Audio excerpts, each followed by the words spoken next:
Vamos a ahora hacer la corrección pues del taller sobre la genealogía de la moral pues del texto de Friedrich Nietzsche.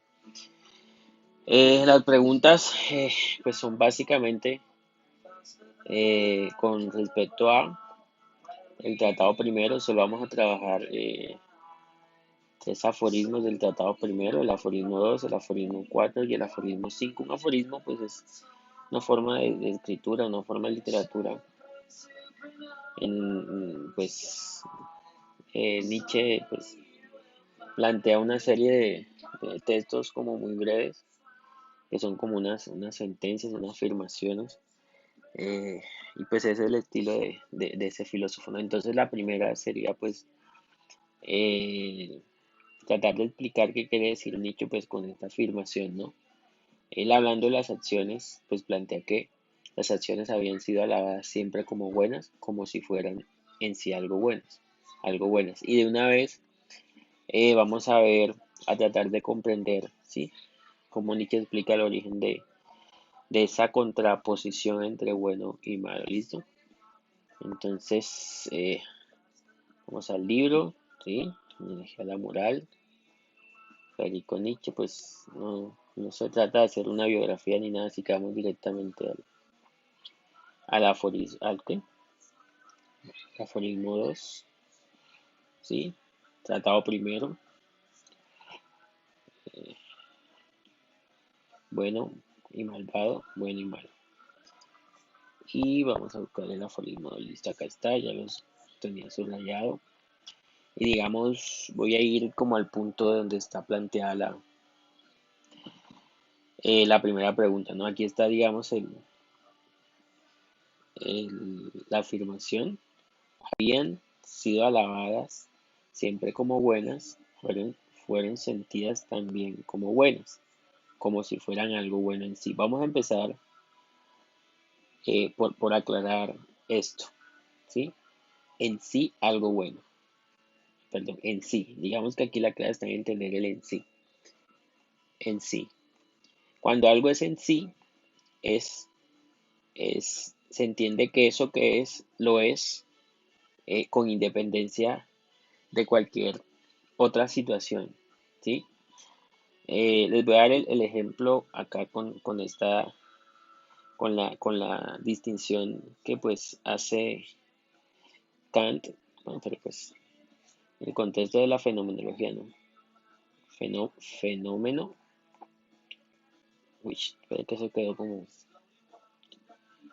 raro ahí.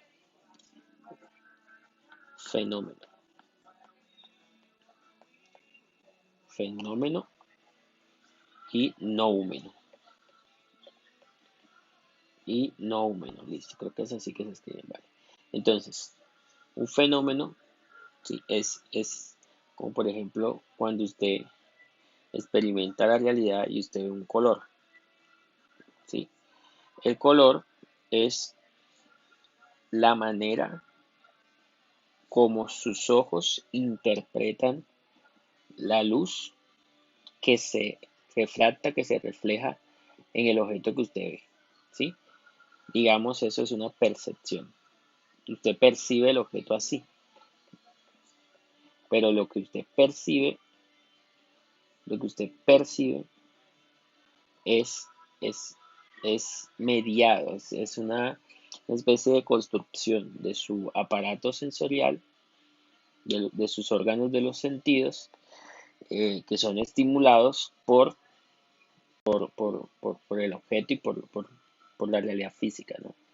Listo, el fenómeno entonces no es, o sea, el color no es una propiedad primaria de la cosa que tú percibes.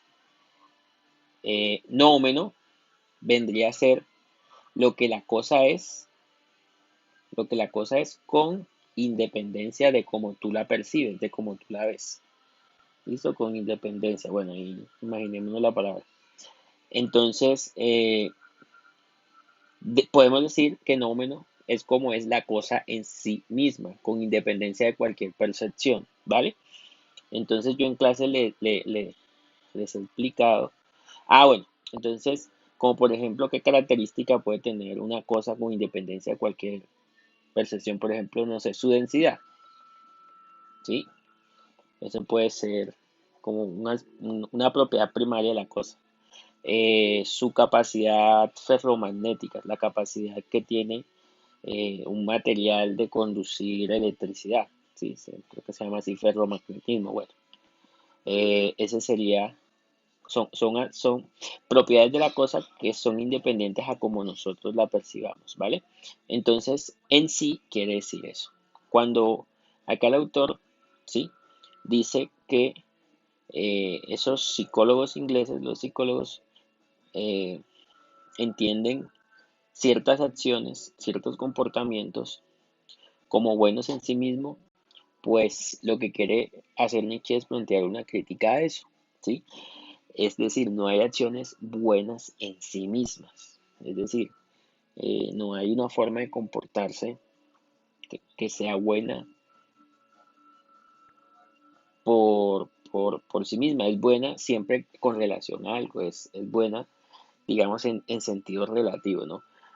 Ahora bien, Nietzsche plantea eso, pues porque él, pues como ustedes pues, lo han evidenciado, él aplica una forma de filosofar que se basa en un método, ¿no? Que es el método genealógico. Entonces el método genealógico trata de indagar acerca de los fundamentos de lo que tomamos en este caso por bueno. Ya lo estudiamos, sí, no sé si recuerdan el texto, en sobre verdad y mentira en sentido extramoral, sí, en sentido extramoral, bueno, en fin. Ahí pues nos hizo una argumentación y una explicación, su visión acerca de los fundamentos que fundamentan lo que entendemos que es la verdad, ¿no? Entonces la genealogía se refiere como a ir al origen, ¿no? Gen, pues ya se sabe qué significa origen, al origen que funda, en este caso, las ideas del bien y las ideas del mal, ¿no? Entonces la crítica la hace pues a lo siguiente, ¿no? Y es que, digamos, esos términos, bien y mal, bueno, ya planteamos lo que quiere decir Nietzsche con la expresión, ¿vale? Eh, dice así, eh, que esos que entienden que ciertas acciones son buenas en sí mismas, la entienden precisamente porque piensan, piensan de una manera esencialmente ahistórica, es decir, sin tener en cuenta la historia o lo que antecede al uso de esos términos bien y mal, ¿sí? Eh, Luego dice, de esto no cabe ninguna duda, la chatedad de su genealogía de la moral. Eh, Algo chatado, pues es algo plano, ¿no? Algo que pues es superficial, acá usa el término así. Aparece ya en el mismo comienzo, ahí donde se trata de averiguar la procedencia del concepto del juicio bueno.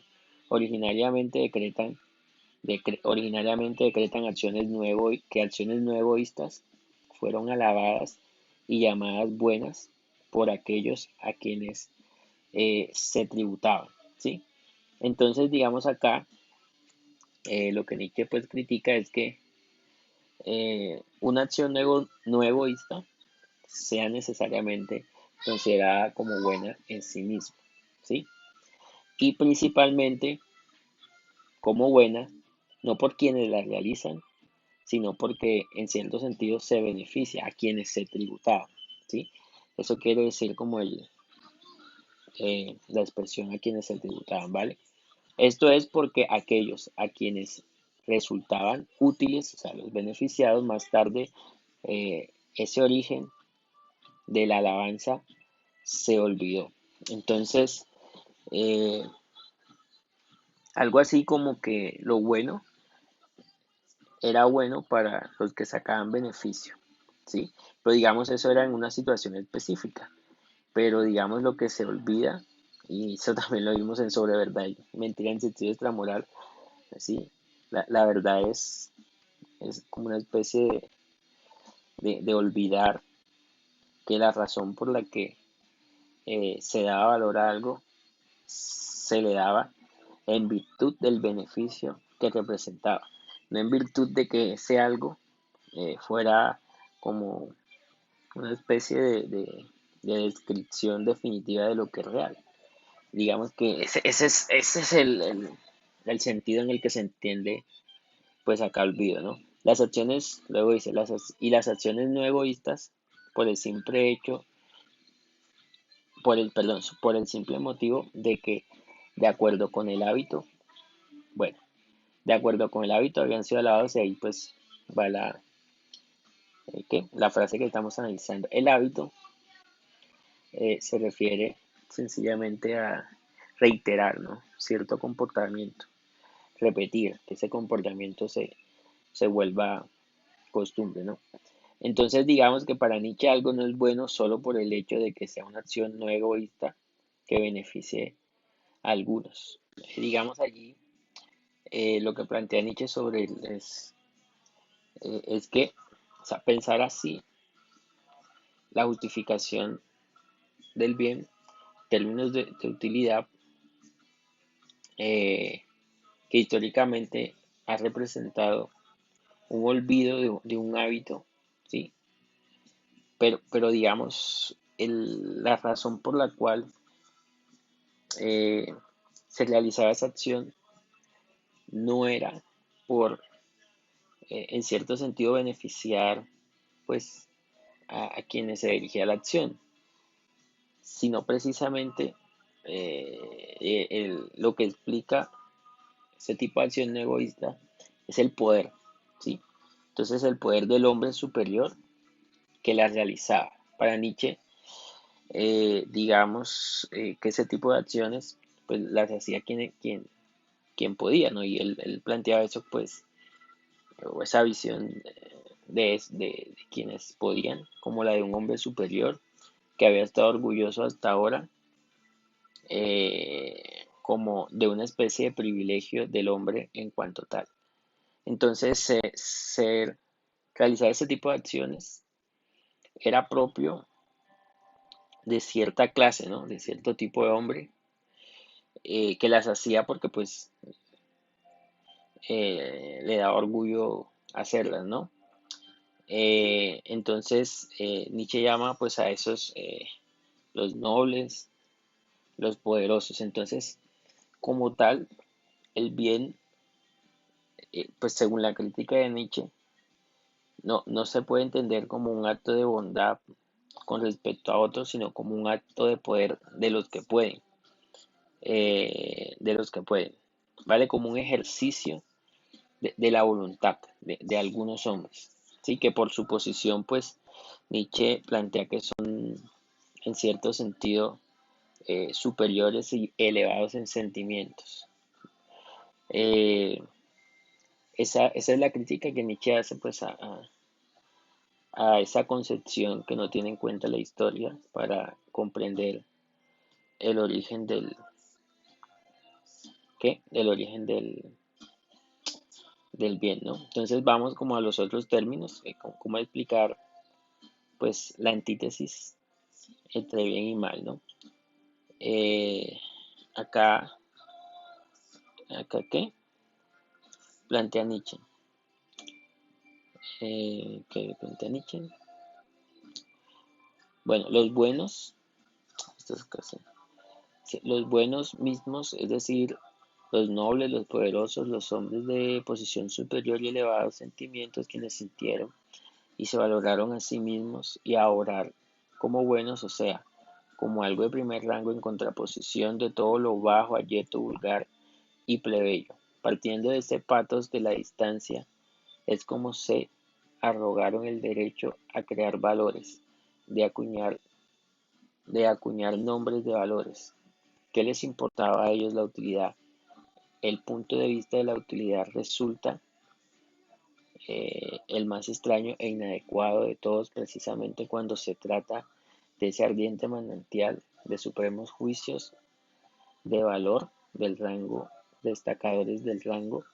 Aquí el sentimiento ha llegado precisamente a lo contrario, de aquel bajo grado de temperatura, que es el presupuesto de toda prudencia calculadora, de todo cálculo utilitario, y no por una vez, eh, no en una hora de excepción, sino de un modo duradero. El patos de la nobleza y de la distancia, como hemos dicho, el duradero y dominante sentimiento global es radical de una especie superior, dominadora en su relación con una especie inferior, con una abajo. Este es el origen de la antítesis, del bien y del mal. Entonces, digamos acá, el bien y el mal no se refiere puntualmente a la acción, sino como al estado, a la situación, ¿sí? De hombres nobles, poderosos y de otros que no. Entonces, esos nobles, plantea Nietzsche, eh, tenían el derecho, tenían el derecho del Señor a dar nombres, ¿sí? El derecho del Señor a dar nombres llega tan lejos que deberíamos permitirnos concebir también el origen del lenguaje como una esterilización del poder de los que dominan. Entonces, en cierto sentido, lo que plantea Nietzsche es que este origen del bien y del mal, eh, no se funda como tal en el valor de la acción que se realiza, sino en quién la realiza, ¿sí? Y en este caso, lo que él plantea es que se contrapone lo uno y lo otro, el bien y el mal, cuando ese derecho a nombrar, es decir, a decir lo que es bueno y lo que es malo, en cierto sentido, eh, se desliga del estatus del que actúa. Dice, entonces, eh, acá dicen esto es esto y aquello. Imprimen a cada cosa y a cada acontecimiento un sello de un sonido y con esto se lo apropian, por así decirlo. Entonces, no hay, como el bien en sí o el mal en sí. Lo que hay es un acto del lenguaje, ¿no? Esta, esta idea de Nietzsche, pues, Nietzsche es el primer filósofo contemporáneo y el último moderno, ¿no? Luego, pues, se desarrollan las filosofías del lenguaje de Martin Heidegger y Ludwig Wittgenstein, ¿no? Eh, y bueno, y muchos más. Gadamer, bueno, en fin. Esta concepción acerca de, de que, lo que entendemos por verdad, por bien y por mal, más que un ejercicio como, epistemológico investigativo, eh, es del hombre, ¿sí? Es más bien como una acción artística, ¿no? Creadora, artística, creadora. Pero entonces, ¿quién crea? O sea, que para Nietzsche, ¿quién debe crear o quién eh, tiene, tiene ese lugar o debe tener ese lugar? Pues no todos, ¿sí?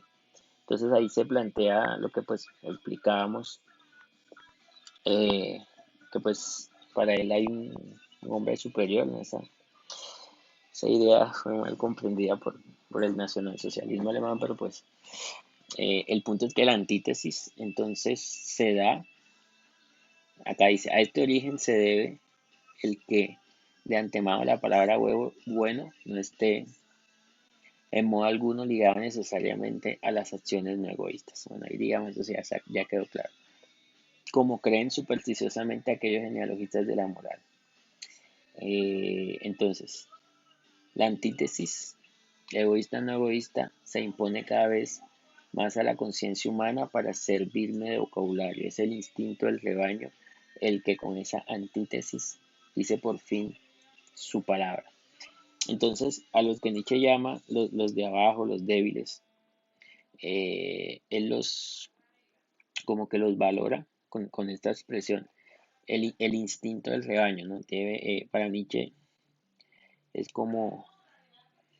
como el ídolo del Garay, con el ídolo de la manada, en el que los débiles, pues, que son más,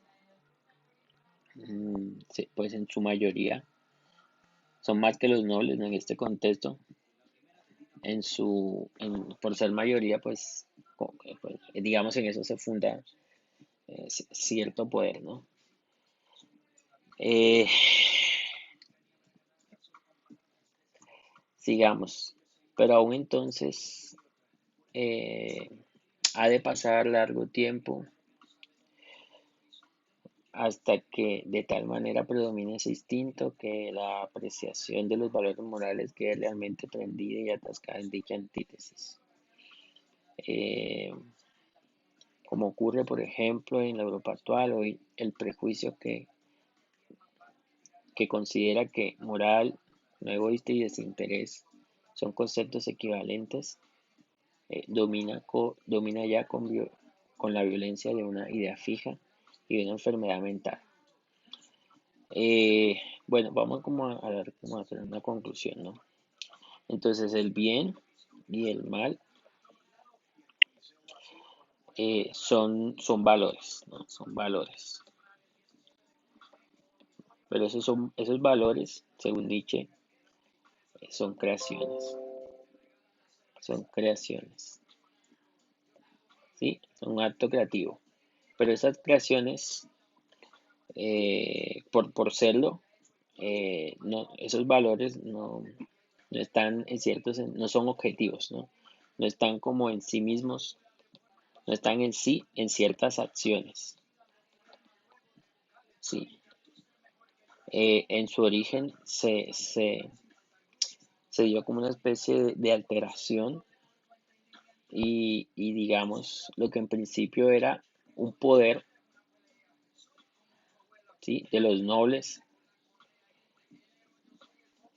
se tornó en una posibilidad de los débiles, ¿sí? Digamos que esto tiene que ver también con la manera como Nietzsche comprende eh, el cristianismo, ¿no? Nietzsche es un crítico del cristianismo, ¿no? Entonces, digamos, la analogía allí es el caso del pueblo de Israel, pues que es un pueblo pues para Nietzsche de débiles porque son esclavos de los egipcios, ¿no? Y entonces, en cierto sentido, ellos llaman bien a su sufrimiento, ¿no? O sea, su posición en tanto sometidos se vuelve buena porque pues lo valoran como una injusticia por parte de los egipcios, pero pues para Nietzsche sería algo como contrafáctico porque pues están en una posición de dominados. Y en qué sentido ser dominados puede ser fuente del bien, ¿no? Entonces los nobles son los poderosos, los que dominan, los que realizan su voluntad, los que tornan su querer en realidad. Entonces lo que ha pasado históricamente según Nietzsche es que lo que se sigue de la debilidad, ¿sí? Y el ejemplo es el cristianismo, se comprende como el bien. Y lo que se sigue de la fortaleza, de la nobleza, del poder, ¿sí? Digamos, no necesariamente se entiende como el mal, pero se desliga como de ese juicio de valor originario, ¿no? Del que se seguía. Digamos, esto es bastante como complejo, pero pues esperemos que en las siguientes preguntas se aclare. Pues es importante también, si vamos a borrar esto, acá esta idea, esta última idea, eh, dice la violencia, bueno, empecemos acá. Hoy el prejuicio que considera que moral, no egoísta, desinterés, son conceptos equivalentes, domina ya con la violencia de una idea fija y de una enfermedad mental, ¿sí? Digamos, eso es cierto incentivo importante porque pues esas ideas que históricamente se empotran, por decirlo de alguna manera, en la mente colectiva, en el pensamiento colectivo, como bien, sí, pues para Nietzsche es un prejuicio. O sea, esa concepción del bien es una especie de prejuicio, ¿sí? Que él llama enfermedad mental porque, o sea, no te deja pensar, no piensas, ¿sí? Porque en cierto sentido lo considera como algo definitivo,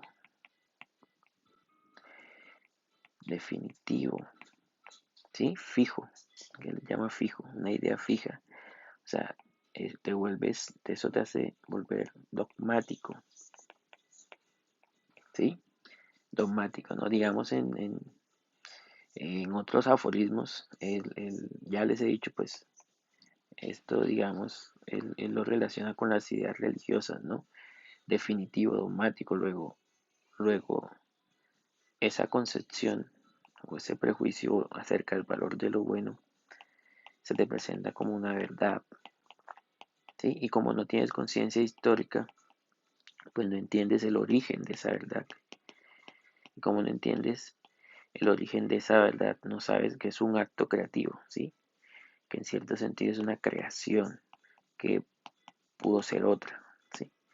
Y es violenta o es violencia, porque es que ese prejuicio, pongamos por ejemplo, esa idea que plantea que el bien hace parte de la naturaleza, ¿no? Entonces, como el bien hace parte de la naturaleza, es una propiedad de las cosas naturales, entonces a ti te dicen, digamos digamos cuando te cuentan el mito de la creación, ¿no? Entonces, siempre te plantean como cuando Dios hace un acto, ¿sí? Digamos, separó las tinieblas de la luz, y entonces dice, y Dios vio que era bueno, ¿sí? Digamos, ahí te asocian en cierto sentido, bueno, juicio descriptivo con un valor, con un juicio valorativo, con un juicio de valor, ¿no? Entonces ahí te dicen que Dios creó al hombre, ¿sí? Y luego del hombre, de una pequeña parte del hombre, entonces creó a la mujer, ¿no? Entonces, digamos que, y Dios vio que era bueno, o Dios lo pensó así, porque pues Él piensa lo bueno y lo verdadero como algo correlativo, ¿no? Entonces, ¿y qué es lo que vio que era bueno? Pues una relación de subordinación, ¿no?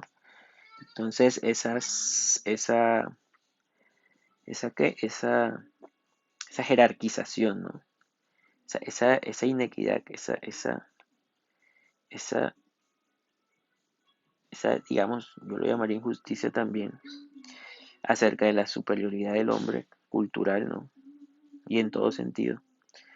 Se sigue, sí, como unos juicios que están inmersos allí, ¿no? Y eso es violencia, sí, eso es violencia. Digamos, por no decir que ese prejuicio, en cierto sentido, puede generar, por ejemplo, discriminación, ¿sí? Entonces Dios creó al hombre y a la mujer y entonces ellos tienen que unirse en la reproducción o digamos hay una connotación que pretende determinar, ¿sí? Determinar la naturaleza.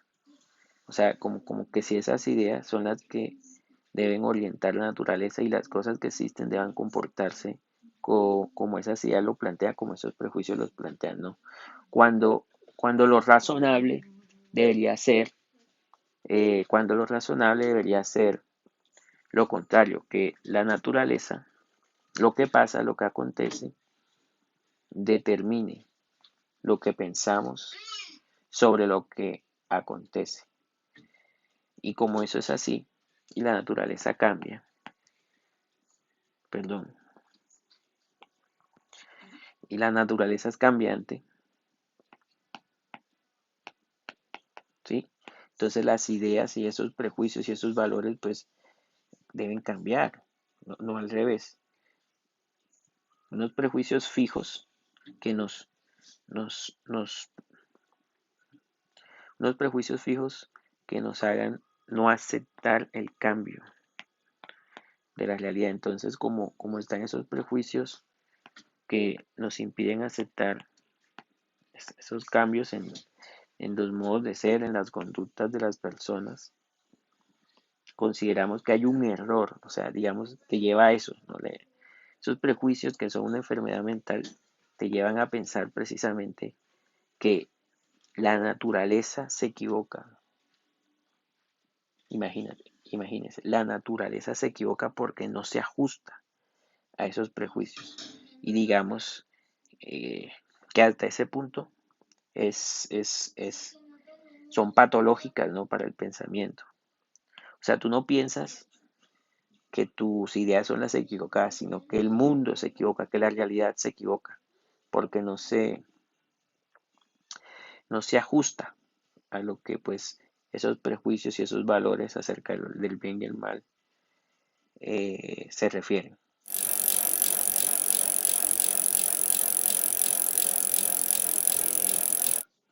Bueno, la segunda pregunta, creo que de pronto ayuda a aclarar lo que, perdón, la tercera pregunta, el enredo de la segunda al final, ¿no? ¿Cuáles definiciones de Nietzsche de bueno y malo y por qué las da, ¿vale? Eh, listo. Aquí dice que, digamos, el Nietzsche, pues entiende lo bueno y lo malo en su origen como expresiones de un modo de ser, ¿sí? Entonces, él hace como una división y hay como dos modos de ser, dos tipos de persona, pues que ya habíamos identificado, ¿no? Entonces, dice, en todas partes, ¿sí? Noble, aristocrático, ¿sí? El que, digamos, por sus competencias, por sus talentos, por sus facultades, ha logrado cierta posición social, ¿sí? Aquí dice anímicamente doble, perdón, anímicamente doble, una persona de índole, de talento, de habilidades más elevadas, él también pues habla de un privilegio acá, es lo que se asocia con lo bueno, ¿sí? Eh, digamos, nosotros vemos, a veces ustedes en sus clases, que digamos el que se ocupa más y trabaja más y se preocupa más por el cultivo de su intelecto, en cierto sentido, es el que es el que se señala, ¿no? El que se censura. La mayoría, ¿sí? Los que no trabajan, los flojos, los holgazanes, los parásitos que esperan aprovecharse del trabajo del otro, que son mayoría, en cierto sentido son vistos como los buenos, porque son en cierto sentido los que tienen eh, como que será, como la aceptación, ¿no? Pero es una aceptación que se produce entre ellos mismos. Es como decir que los que eh, los que tienen en cierto sentido más talento, ¿sí? Son considerados contrario a como se debería. Nietzsche se refiere a esos, a los talentosos, a los nobles, a los que anímicamente son más nobles, como los que deberían ser objeto pues de ser alabado. Y eso es lo que ve Nietzsche en el origen o en la genealogía que él hace del término bueno. Y lo malo, ¿sí? Se asocia a los vulgares, ¿sí? Al plebeyo, al de la mayoría, a la oveja del rebaño, al bajo, ¿ok? Al analfabeta, al que no se educa, al flojo, al holgazán, ¿sí? Al hombre simple, ¿m? Que es vulgar, que es ordinario, ¿listo? Entonces,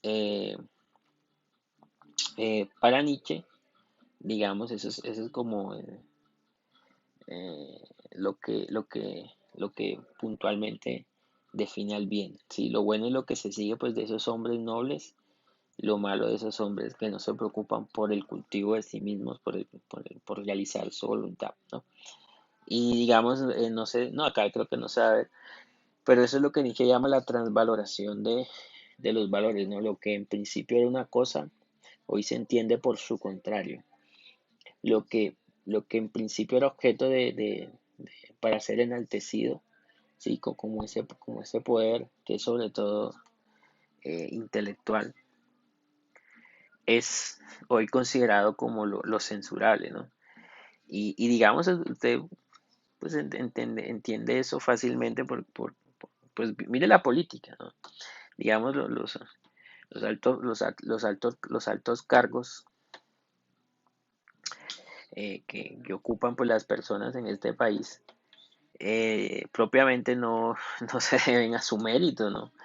En la legislatura pasada, quien presidió el parlamento en este país y recibió una de las mayores condecoraciones que se dan, pues no lo ha hecho, no ha sido por ningún mérito, sino digamos, se acomoda a ciertos intereses puntuales, ¿no? Ni el bachillerato había acabado y pues lo tuvo. A eso se refiere Nietzsche, ¿no? Entonces luego él acá habla del prejuicio democrático, ¿no? Y el prejuicio democrático, digamos, vamos a entenderlo como así, ¿no? En las democracias, digamos, la mayoría tiene el poder, la mayoría es el soberano. Pero, pero, pero lo que nos debemos preguntar es lo siguiente, si en una sociedad como la nuestra, por ejemplo, la mayoría está capacitada para hacer ejercicio de ese poder por el hecho de pertenecer pues a la comunidad, entonces digamos su juicio, su forma de entender los problemas es igualmente válida que las de aquellos que en cierto sentido se han preocupado por entenderla, la han estudiado, la han investigado, la han analizado. Pues en la democracia sí. El voto de un intelectual vale lo mismo que el voto de un camandulero católico, etcétera. No mentiras. No es que los católicos sean camanduleros. Pero digamos, ese es el punto, ¿sí? Ese prejuicio de democrático, de la democracia que plantea Cani, que le da, hace pasar por igual o valora como idéntico lo que en realidad no lo es, ¿sí? Y otro ejemplo podría ser esta frase, creo que es de Humberto Eco, no recuerdo el autor que la dice. Eh, Ahorita mediante las redes sociales, que en cierto sentido esa es una forma de democratizar la estupidez porque le da voz a todos, ¿no? Entonces cada uno dice lo que quiere y en cierto sentido el valor de lo que dice se justifica porque lo dice, ¿sí? Entonces dicen cualquier cantidad de cosas allí y eso es lo que quiere dar a entender Nietzsche con el prejuicio de la democracia. Democrático, perdón, pues ese es el punto de vista de